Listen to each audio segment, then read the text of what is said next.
नमस्कार. राकेश बेडरूममध्ये बसलेला असतो. तेवढ्यात त्या ठिकाणी वल्लरी येते. वल्लरी आत येताना राकेशने पाहिलेलं असतं. राकेश स्वतःशी बोलत असतो, आता ही बया इथे काय येते? तेवढ्यात वल्लरी राकेश समोर येऊन उभी ठाकते. ती राकेशच्या डोळ्यात डोळे घालून बघत असते. राकेश मात्र आता तिच्याकडे पाहत नसतो. त्यावर वल्लरी म्हणत असते, काय जावई बापू? हे वाक्य ऐकल्यावर राकेश बोलू लागतो, तुम्ही मला जावई बापू का म्हणताय? त्यावर वल्लरी म्हणत असते, कारण तुमची ही नाटकं आहेत ना, मला चांगलीच माहिती आहेत. त्यामुळे अशा प्रकारची नाटकं तुमच्या त्या सो कॉल्ड बायकोसमोर करायची, अंजलीसमोर, माझ्यासमोर नाही. मी तुम्हाला चांगलंच ओळखून आहे. तुम्ही स्मृती गेल्याची फक्त नाटकं करत आहात. हे वाक्य ऐकल्यावर राकेश आता आजूबाजूचा अंदाज घेत असतो की कोणी आमचं बोलणं ऐकत तर नाही ना. आणि अशातच आता राकेशला जेव्हा कळतं की कोणच नाही आहे आजूबाजूला, त्यावेळेला राकेश हसायला लागतो. वल्लरी म्हणत असते, हसायला काय झालं? त्यावर राकेश म्हणत असतो, अहो वल्लरी मामी, असं काय करताय? जर तुम्हाला खरंच माहिती आहे मी नाटकं करतोय, तर मग काय प्रॉब्लेम काय तुम्हाला? त्यावर वल्लरी म्हणत असते, मला प्रॉब्लेम काहीच नाही आहे. पण जी काही नाटकं तुम्ही करताय ना, त्यातून तुम्ही स्वतःचा जो काही फायदा करून घेणार आहात, त्यात 50% वाटा मात्र माझा असायला हवा. हे वाक्य ऐकल्यावर राकेश म्हणत असतो, अच्छा, म्हणजे सगळं 100% काम मी करायचं आणि त्यात तुम्हाला आयता 50% वाटा मी द्यायचा. हे वाक्य ऐकल्यावर आता वल्लरी म्हणत असते, ठीक आहे, 100% काम तुम्ही करत आहात आणि त्यात मला आयता 50% वाटा द्यायला जड जातोय ना तुम्हाला? मग आत्ताच्या आत्ता सगळ्यांना जाऊन सांगते तुमचं खरं रूप काय आहे ते. हे वाक्य ऐकल्यावर आता राकेश म्हणत असतो, अहो वल्लरी मामी, तुम्ही तर चिडलात. अहो गंमत करतोय मी. अहो तुम्हाला नाखुश करून कसं काय चालेल? तुम्हाला तर मी खुश करणारच, नका काळजी करू. अहो या अर्णव राजशिर्केची प्रॉपर्टी कमी आहे का? साधारण 1100 कोटी आहे. त्यातले 1000 कोटी मी ठेवतो, 100 कोटी तुम्हाला देईन. बोला बोला बोला. हे वाक्य ऐकल्यावर वल्लरी म्हणत असते, आत्ता कसं? माझ्या वाटेला 100 कोटी आले तरी चालतील, पण काम झालं पाहिजे.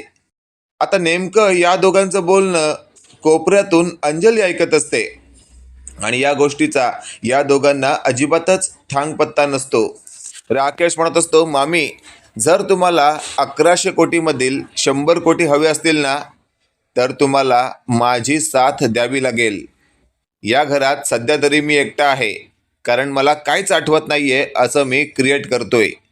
पण त्यात जर तुम्ही मला साथ दिलीत ना, तर या लोकांचा लवकरच माझ्यावर विश्वास बसेल आणि मग एके दिवशी मी या अर्णवच्या नावावरची प्रॉपर्टी सगळी माझ्या नावावर करून घेईन, त्या अंजलीच्या मदतीने. कारण अंजली सध्या तरी माझ्यावर विश्वास ठेवते. मी असं चित्र निर्माण करतोय की त्या ईश्वरी आणि अर्णवमुळे माझी अशी अवस्था झाली आहे. त्यावर वल्लरी म्हणत असते, अगदी बरोबर आहे जावई बाबू तुमचं, काळजी करू नका तुम्ही. तुम्हाला लागेल ती मदत मी करायला तयार आहे. फक्त माझ्या 100 कोटीचा लवकरात लवकर बंदोबस्त करा. अशातच आपण पाहतोय अंजलीला आता हे सगळं ऐकून खूप चीड आलेली असते. अंजली लगेचच स्वतःशी बोलत असते, म्हणजे चिंटू आणि ईश्वरी आत्तापर्यंत माझ्यासाठी जे काही करत आले, त्या गोष्टीचा मी कधीच चांगला विचार केला नाही. उलट त्यांनाच सुनावत आले प्रत्येक वेळी. हे असं नको करायला हवं होतं मी. असं सगळं अंजली स्वतःशी बोलत असते आणि त्याच वेळेला तिने ठरवलेलं असतं, आत्ताच्या आत्ता या राकेश टकल्याचा खरा चेहरा सगळ्यांसमोर उघड करायचा. अशातच आता वल्लरीला बाजूला ढकलत, राकेशची गचांडी धरत अंजलीने त्याला फरफटत आणून हॉलमध्ये टाकलेलं असतं. राकेशचं पुन्हा ते नाटक सुरू होतं की त्याला काही आठवतच नाहीये. अशातच आता अंजली ईश्वरी आणि चिंटूला आवाज देत असते, चिंटू, ईश्वरी, लवकरात लवकर खाली या. अंजली ताईचा आवाज आल्यामुळे दोघंही वरना खाली येत असतात आणि इकडे वल्लरी कोपऱ्यातून आता सगळं काही दृश्य पाहत असते. ती स्वतःशी बोलत असते, या अंजलीला अचानकपणे झालं काय? हिने आमच्या दोघांचं बोलणं ऐकलं की काय? आणि जर ऐकलं असेल तर माझंही थोबाड फोडायला ही कमी नाही करणार. अशातच आपण पाहतोय आता मागचा पुढचा विचार न करता अंजलीने समोर आलेल्या चिंटूला असं म्हटलेलं असतं, चिंटू चिंटू मला माफ कर, मला कळून चुकलं आहे. तू आणि ईश्वरी आत्तापर्यंत मला जे काही सांगण्याचा प्रयत्न करत होतात मी त्याच्यावर अविश्वास दाखवला, पण आज मला सत्य काय आहे ते कळालं. हे वाक्य ऐकल्यावर ईश्वरी पुढे येते आणि म्हणत असते, ताई ताई नेमकं झालंय काय, आम्हाला कळेल अशा भाषेत बोला. त्यावर अंजली म्हणत असते, ईश्वरी या नालायक माणसाने मला तर फसवलंय, पण त्यासोबत हा माणूस आपल्या या सगळ्या प्रॉपर्टीवर डोळा ठेवून आहे. हे वाक्य ऐकल्यावर अर्णव म्हणत असतो, ताई हे मला खूप आधीपासून समजलंय, पण तुला सांगितलं तर तुझा विश्वास बसणार नाही, उलट तू आमच्यावरच चिडशील.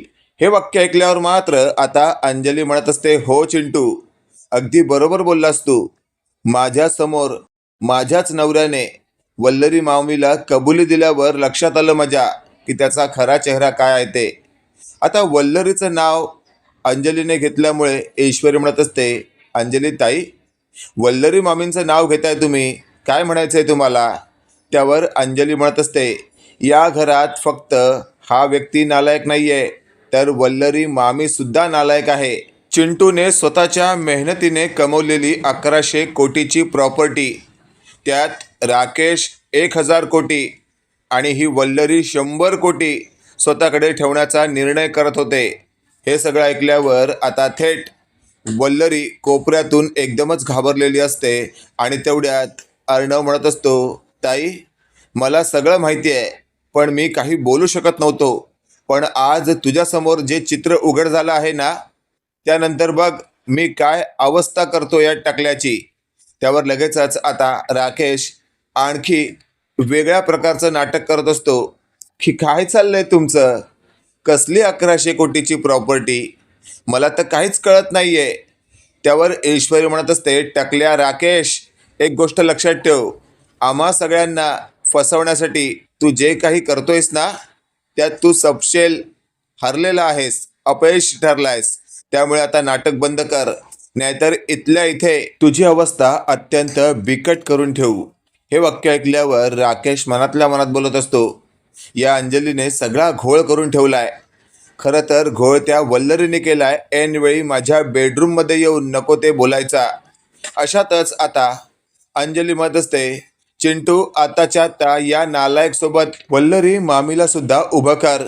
हे वाक्य ऐकल्यावर आता ईश्वरी म्हणत असते, ओके ओके अंजलीताई, बघा तुमच्या मागेच बरोबर वल्लरी मामी लपून सगळं काही पाहत आहे.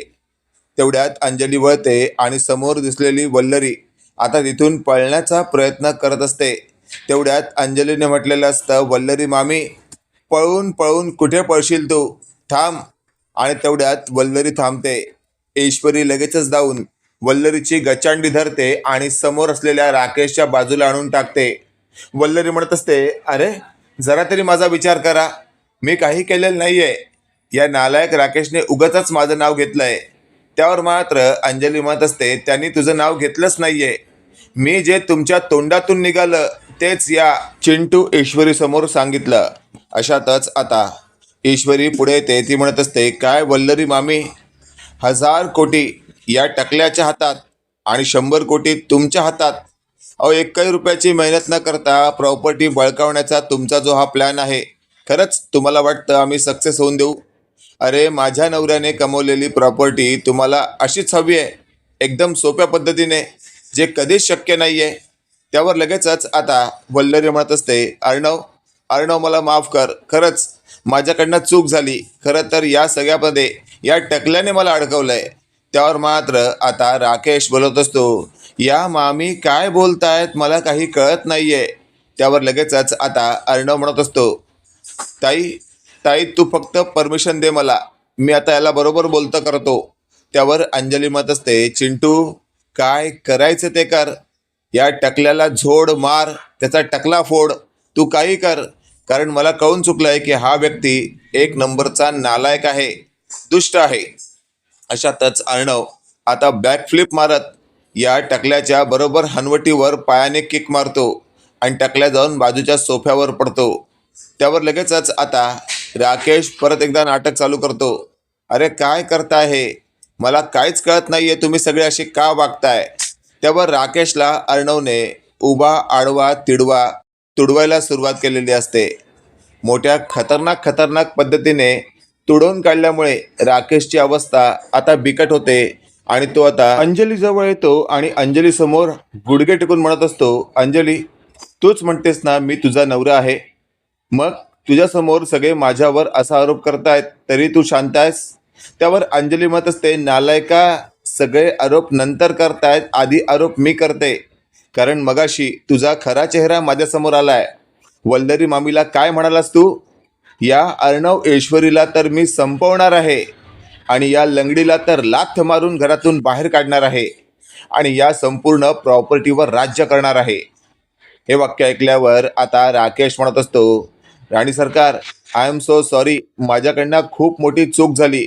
खरं तर हे सगळं करण्यासाठी या वल्लरी मामीने मला भाग पाडलंय. हे स्मृती गेल्याचं नाटकसुद्धा करायला हिनेच मला सांगितलंय. हे सगळं ऐकल्यावर वल्लरी म्हणत असते, ओ जावई बापू, काय चाललंय तुमचं? मला याबाबत काहीच माहिती नाहीये. उगाचच आता प्रकरण माझ्यावर शिकवू नका. सगळं तुम्ही करताय आणि मला अडकवताय काय? त्यावर लगेचच आता अर्णव म्हणत असतो, ताई, तू या दोघांकडे लक्ष देऊ नकोस. दोघं एकमेकांचा बचाव करण्यासाठी एकमेकांविरोधात जात आहेत, पण दोघंही तितकेच नालायक आहेत. या दोघांना आपल्याला थेट पोलिसात द्यावं लागणार आहे. त्यावर ईश्वरीला थेट बाजूला करत अर्णवचा मामा पुढे आलेला असतो. तो म्हणत असतो, ईश्वरी, नको भिडूस तू या वल्लरीशी. ही वल्लरी त्या लायकीची नाहीये, बोलून समजणारी नाहीये, हिला लाथेची भाषा कळते. आणि तेवढ्यात अर्णवच्या मामाने थेट अर्णवला असं म्हटलेलं असतं, या वल्लरीला अजिबातच माफ करायचं नाही. हिच्यामुळे माझ्या ताईला आत्महत्या करावी लागली. अशा नालायक बाईला जर पुन्हा घरात ठेवायचा निर्णय आपण सगळ्यांनी घेतला ना, तर तो आपल्यासाठी खूप खतरनाक असू शकतो. ही आज दिसते तशी त्याच्या विरोधात जाऊ शकते. त्यावर लगेचच आता अंजली म्हणत असते, मामा, अगदी बरोबर बोलतोयस तू, मलाही तुझं म्हणणं पटतंय. या वल्लरी मामीला आपण फार काळ या घरात ठेवणं चुकीचं आहे. कधीही आपल्याला सापासारखा दंश करू शकते ही. त्यावर वल्लरी म्हणत असते, अहो काय चाललंय तुमचं? बायको आहे मी तुमची, या घरात इतर कोणी नाही, निदान तुम्ही तरी माझी साथ द्या. त्यावर अर्णवचा मामा वल्लरीला म्हणत असतो, अगं मी जर तुझी साथ दिली ना, तर उद्या जाऊन सर्वात आधी तू मला मारशील, याची मला 100% गॅरंटी आहे. हे वाक्य ऐकल्यावर मात्र आता काय बोलावं हेच वल्लरीला कळत नसतं आणि मग वल्लरी स्वतःचा बचाव करण्यासाठी ओक्साबोक्शी रडण्याचं नाटक करू लागते. तेवढ्यात आपण पाहतोय ईश्वरी पुढे येते, वल्लरीचा हात धरते आणि म्हणत असते, चला बस झालं, यापुढे कोणतंच नाटक करू नका, कारण मला माहिती आहे तुम्ही नाटकात एकदम अभिनय करून जबरदस्त अवॉर्ड घेण्याच्या तयारीत आहात, पण तसं काही होणार नाहीये. अशातच आता वल्लरीच्या नवऱ्यानेच पोलिसांना बोलवलेलं असतं. समोर आलेल्या पोलिसांना बघून वल्लरी घाबरते आणि लगेचच ईश्वरीच्या मागे जाते. ती बोलू लागते, ईश्वरी प्लीज, तूच काहीतरी कर, या घरात तुझंच सगळं चालतं. त्यावर ईश्वरी म्हणत असते, मामी, मी एक वेळ तुम्हाला माफ केलं असतं, पण तुम्ही या नालायक टकल्यासोबत मिळून सगळं काही हडपण्याच्या तयारीत होतात. तुम्हाला 100 कोटी हवेत, 100 कोटी. अहो 100 रुपये कमवायची तुम्हाला अक्कल नाही आणि आयतं तुम्ही 100 कोटी लुबाडण्याचा प्रयत्न करत होतात. अशा व्यक्तीला मी घरात कशी काय ठेवू शकते, ज्या व्यक्तीला माझ्या नवऱ्याच्या मेहनतीची कमाईच किंवा किंमत नाही आहे. त्यावर मात्र वल्लरी आता राकेश टकल्याला म्हणत असते, ए राकेश टकल्या, तुझ्यामुळे माझी ही अवस्था झाली आहे, तुला तर मी सोडणारच नाही. तेवढ्यात राकेश म्हणत असतो, राणी सरकार, या वल्लरी मामीला अटक होऊ दे, पण मला नको. मी आपल्या लहान बाळाला असं टाकून नाही जाऊ शकत. त्यावर मात्र अंजली म्हणत असते, बाळ तुझं नाही आहे, ते माझं आहे. तुझ्यासारख्या नालायकाची सावली देखील त्याच्यावर पडलं नाही पाहिजे, असं अंजली म्हणताच आता राकेश गप उभा असतो आणि तेवढ्यात अर्णवने मागे असलेल्या पोलिसांना पुढं बोलवलेलं असतं आणि असं म्हटलेलं असतं, इन्स्पेक्टर साहेब, अटक करा या टकल्याला आणि टकल्यासोबत या आमच्या मामीला सुद्धा. दोघांना तुरुंगात टाका. यांच्या विरोधात आम्ही तुम्हाला जबरदस्त पुरावे देतो. आणि मग पोलिसांनी त्या दोघांना अटक केलेली असते आणि त्यांना गाडीत कोंबलेलं असतं.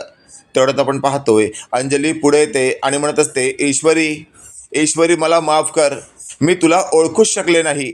खरंच तू किती निर्मळ मनाची आहेस. आत्तापर्यंत फक्त आणि फक्त तू माझ्या चिंटूचा विचार करत आलीस, पण प्रत्येक वेळेला मी तुझी हडतूड केली. मला असं वाटायचं या घरात तू आलीस त्यानंतर घराचं वाटोळं होते की काय, पण नाही, या घराचं तू नंदनवन करून ठेवलंस. पण आज मला कळतंय या घरात खरंच कोणी नालायक असेल तर तो माझा नवरा होता. त्यावर ईश्वरी म्हणत असते, ताई, ताई जाऊ दे तो विषय चघळण्यात आता काहीच अर्थ नाहीये. आता यापुढे सगळं चांगलंच होणार आहे, कारण त्या नालायकाची सावली देखील आपल्या या घरावर पडणार नाहीये, घरातल्या माणसांवर पडणार नाहीये. त्यावर अंजली म्हणत असते, अगदी बरोबर आहे तुझं. अशातच आता अर्णवचा मामा देखील पुढे येतो. तो म्हणत असतो, अंजली बाळा, काळजी करू नकोस तू. ती काकदृष्टी वल्लेली पण गेली आहे, तिची सुद्धा सावली या घरावर पडणार नाहीये. आणि तेवढ्यात अर्णव थेट मामाला म्हणत असतो, मामा काळजी करू नकोस तू, वल्लरी गेली म्हणून काय झालं, तुला हवी असेल तर दुसरी वल्लरी आणू. त्यावर अर्णवचा मामा हसू लागतो आणि सगळेच हसतात. मित्रांनो, काय वाटतं तुम्हाला, येत्या काळामध्ये आपल्याला या मालिकेत नवीन काय पाहायला मिळू शकतं? कमेंट करून नक्की कळवा. आणि असेच नवनवीन अपडेट पाहण्यासाठी व्हिडिओला लाईक आणि चॅनलला नक्की सबस्क्राईब करा. धन्यवाद.